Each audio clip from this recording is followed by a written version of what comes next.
Are you looking for a property here at Metro Santa Rosa no na ready move in na, nakatayo na yung bahay, 'yan. Andito sa likod ko ngayon yung newly build na house and lot dito sa may Sonoma, which is katabi lang ng Nuvali 'no. And sa mga hindi nakakaalam 'no na ang Sonoma is located sa Santa Elena, which is nasa loob din nito yung Santa Elena Golf Country Club and yung future na UST. By the way guys, I'm Raymond Kasiguran, your RC property guide, no. For today's video, no guys, is pag-uusapan natin and i-house tour ko kayo dito sa newly built na house and lot na nasa likod ko, no. Papakita ko sa inyo yung pinakabahay, no. And ayan, mapapansin nyo, napakaganda agad ng pasad. And dito is papasok tayo sa loob, which is, ayan, pagpasok natin is bungad agad yung pinaka pocket garden natin dito sa may unahan. Which is napakaganda talaga sa bahay na meron talagang mga garden. Which is mamaya may papakita din ako sa inyo na talagang tong bahay na to is may mga garden siya. Parang sabihin na natin nature friendly. So, eto dito sa side na to, no, merong 2 car park garage, no. And ang kagandahan dito dahil cover siya, no, safe yung sasakyan nyo. And dun sa likod na yon, no, dun yung daan papunta sa daily kitchen. Kaya kung mamimili kayo, diretso na kayo doon, no. So, ayan na, bago tayo pumasok sa loob, no, mapakita ko sa inyo yung wide door niya, no, na napakaganda. And meron na tong smart lock na pwede siyang pang card or pwede din siyang password. So, tara, pasok tayo. Ayan, pasok na tayo dito, no. And ayan, pagpasok pa lang natin, no, bungad agad yung pinaka living area, no. And ayan, napakaganda nung accent wall nila. And napakaganda din itong wood panel, no. And then at the same time, no, meron na rin tong storage area dito na nakatago, hindi na siya halata, no, na merong storage area dyan. And ayan, maganda din yung pinaka-lighting na to, which is papakita ko sa video. And ayan, makikita natin dito na open area siya, no. Ayan, dito yung pinaka magiging dining area. And sa taas, no, kita-kita dito, no, yung pinaka high ceiling, no. Ayan, habang nakain ka, medyo pag high ceiling kasi, no, is mas maganda yung ventilation at the same time, nakakatulong siyang mapaganda yung pinaka-view mo dito sa bahay, no. Ayan, ito yung ulitin ko, yung dining area, and ayan, air condition na siya, no. Halos lahat nga pala dito, guys, is air condition na, no. Even yung pinaka living area natin, at then at the same time, ito na rin yung pinaka dining area, and ito nga, yung pinaka-kitchen natin, no. Kagandahan dito, no, meron na kayo ditong countertop, no, which is dito yung pag maghihiwa ka, may mga pe-prepare ka, no, dito magagamit mo to. And eto yung isa sa pinaka-gusto ko dito.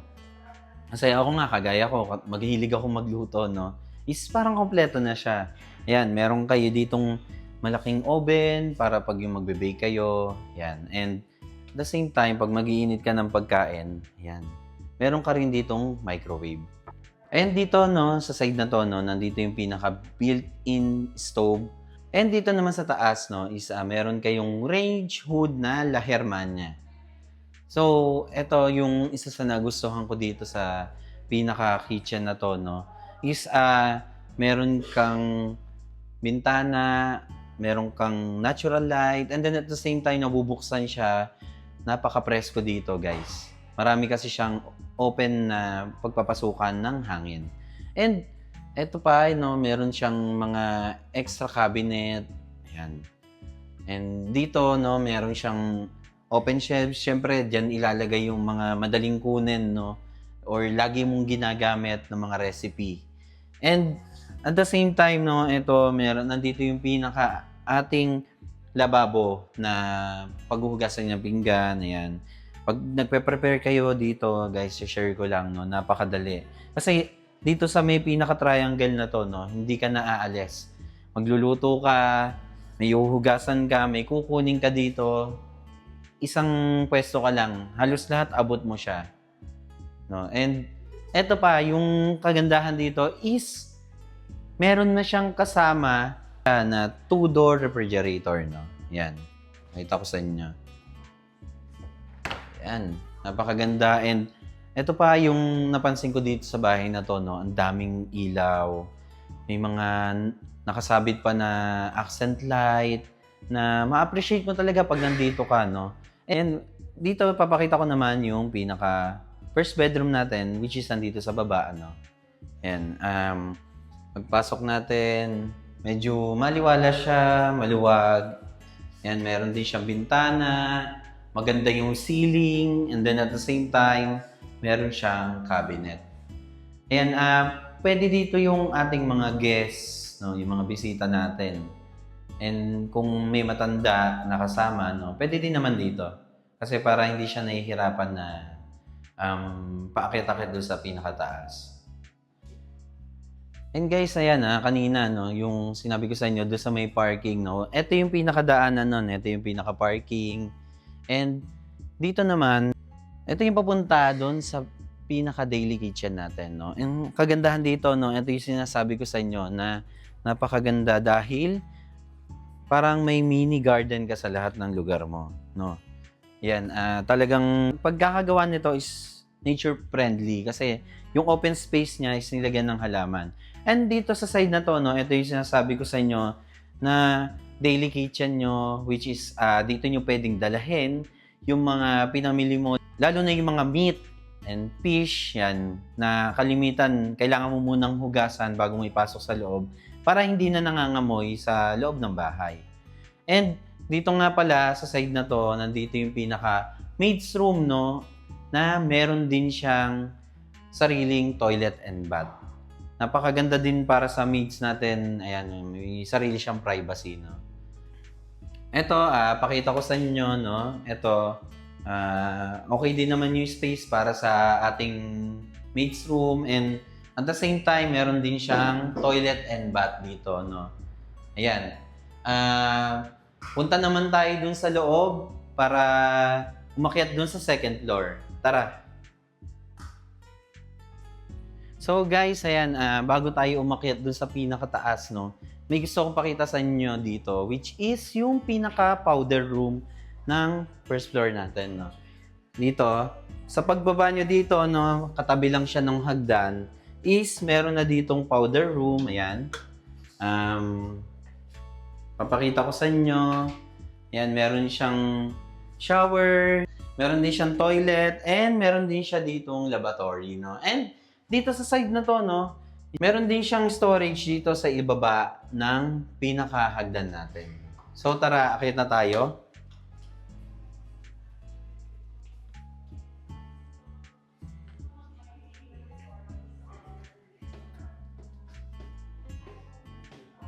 Ayan, nandito tayo ngayon sa pinaka-second floor, no, which is, andito yung 3 bedrooms, no, papakita ko sa inyo. And, ayan, papakita ko din, dito sa pag-akit nyo pa lang, no, may mga lighting na, ayan, and at the same time, meron na din chandelier dito sa may bandang taas nung hagdan, no. Napakaganda talaga ng lighting dito. And then at the same time, no, dito may open space, open area, or common area siya, no? Pwede siyang lagyan ng sopa or anything na pwede for open space dito sa taas, no? And ang kagandahan dito, no, ito pa, meron kayo ditong view. Pwede kang sumilip dito and makikita mo yung dining area. And ito, meron din siyang chandelier and open yung window niya, no? Ang kagandahan pag open window, no, mas maganda yung lighting. And dito na tayo sa pinaka-exciting part, which is yung ating master's bedroom, no. Dito sa master's bedroom, no, pagpasok mo pa lang, napaka-aliwalas and napakaganda, no. Kasi makikita natin, ayan, high ceiling, maganda yung pinaka-lighting niya, And then at the same time, malawak yung space. And ito yung isa sa pinakamaganda dito, no? Makikita mo talaga na napakaraming bintana or open wide space siya, may panoramic view ka ng view sa labas, no? And at the same time, ito yung pinaka-balcony, no? May balcony tayo dito, which is ito naman, sliding door niya para maka-enter ka dito sa pinaka-balcony mo. And ayan, kung mapapansin nyo, no? Konti pa lang kasi yung actually yung mga naka-build dito na bahay, which is nandito tayo nga pala, ulitin ko, sa Sonoma, no? Dito sa may Santa Elena. And eto, yung pinaka-space nyo, malaki siya. Pwede nyo lagyan ng pinaka-tables and chairs, no? Para pag yung naglilibang kayo dito sa bahay or kung bagong gising kayo or kung bagong gising kayo at bago matulog, gusto nyo pang maglibang dito sa may pinaka-balcony, no? Napakaganda dito sa side na to. Kasi meron kayo ditong glass rail, no? Na napaka-elegante din tignan. So, guys, ayan, pasok ulit tayo dun sa pinaka-master's bedroom. And papakita ko sa inyo kung ano pa yung mga meron dun sa loob. Tara! So guys, no, ayan, nandito ulit tayo sa loob ng master's bedroom. And ito yung isa pa sa maganda. Sabi ko nga, pag nasa master's bedroom ka, andun lahat. Kasi syempre, yung mga gusto ni Mrs. na ilagay dito sa bahay, no, nandito lahat. So guys, ito, pagpasok pa lang natin, may mga open shelves na, ayan. And nandito yung pinaka walk-in closet natin, no. Yung walk-in closet, nandito, may mga malalaking cabinet, no? And ang kagandahan pa dito is ang dami niya na space para dun sa mga gamit nyo pang araw-araw. Yung mga damit, shorts, and any na isasuot nyo. And ito is, pwede siyang maging makeup area ni Mrs., no? Ayan, meron ding mga drawer and cabinet and open shelves din naman dito. And dito naman, no, ito yung pinaka-toilet and bath, no, ng ating master's bedroom. Yan, pagpasok mo, ma-amaze ka, nandito talaga lahat, no. Meron kang, syempre, yung pinaka-toilet. And ang maganda dito is yung piano shower mo. Yung shower mo, no, meron siyang partition glass. And at the same time, ito, napakaganda nung pinaka-lavatory or lababo mo, no, dito sa toilet and bath. And meron ka dito magandang mirror. And at the same time, ito, meron kang accent light, no? May extra accent light para mas maganda yung accent ng ilaw dito sa loob. And ito pa yung isa sa maganda, no? Makakapaglibang ka talaga. Dahil meron din ditong bathtub, no? And ayan, papakita ko sa video. Yan yung pinaka-bathtub. Kumpletong-kumpleto tong master's bedroom na to, no? Kaya kung ang hanap nyo ay gantong klaseng property, no, you may consider this, no. So, puntahan naman natin yung mga susunod na bedrooms natin dito sa itaas, which is meron pa tayong dalawa. Tara. So, dito yung second room ng second floor natin, no. Which is, eto is, pwede siya sa mga kids. Ayan, pwede mong gawing baby's room, no, yung mga ganon. And ang kagandahan dito, no, meron din siyang mga cabinet na from top to bottom na cabinet, no, na napakalaki, no. And ayan, di mawawala sa kanya yung mga open shelves, and then at the same time, etong mga window, no, na maganda talaga for ventilation. So ayan, eto din, may window din dito sa side na to, no, na talagang kaya napakaliwanag. Pansin nyo, hindi na kami nagbukas ng ilaw dito. Pero, pansin mo yung natural light. Makakatipid ka sa kuryente, no, pag ganito yung bahay mo. And punta naman tayo sa third room, dito sa second floor, no. Tara. And guys, ayan, bago tayo pumunta dun sa pinaka-third room dito sa second floor, no. And ipapakita ko muna sa inyo na meron ditong common toilet and bath.